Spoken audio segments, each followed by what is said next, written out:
Commencer la journée du pied droit ou porter un bracelet noué 7 fois autour du poignet, ces pratiques populaires sont issues de la Kabbale, la mystique juive ésotérique. Elles représentent des traditions qui remontent parfois à plus de 2000 ans.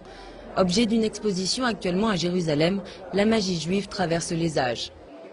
L'enjeu principal, ce sont les besoins humains. Les gens ont des besoins. Ils ont besoin d'amour, de sécurité, de bien-être. Ils ont besoin d'être en bonne santé. C'est ça le déclic, le moteur principal de la magie et de la tradition magique juive. Aujourd'hui encore en Israël, la Kabbale a ses adeptes. Des puristes qui le jeudi à minuit se retrouvent dans cette grotte autour d'un rabbin, maître de la mystique juive. Jusqu'à l'aube, ils étudient les secrets du Zohar, le livre sacré de la Kabbale. Et puis il y a aussi la Kabbale accessible à tous. Les centres de Kabbale appliqués fleurissent en Israël pour résoudre problèmes amoureux ou querelles de voisinage grâce aux amulettes et aux remèdes de plantes. Cette poudre porte soi-disant chance en affaires à saupoudrer sur son palier.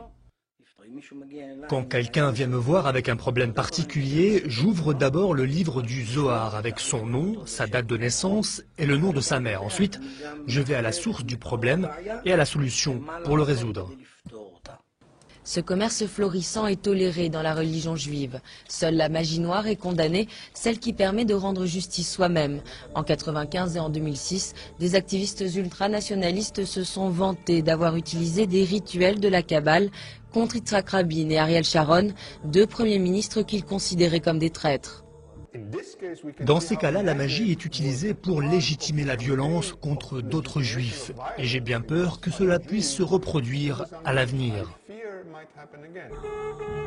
Peu à peu en Israël, le business de la superstition et des peurs risque donc de prendre le pas sur l'aura de mystère qui entoure les sciences occultes de la Kabbale, autrefois réservées aux seuls initiés.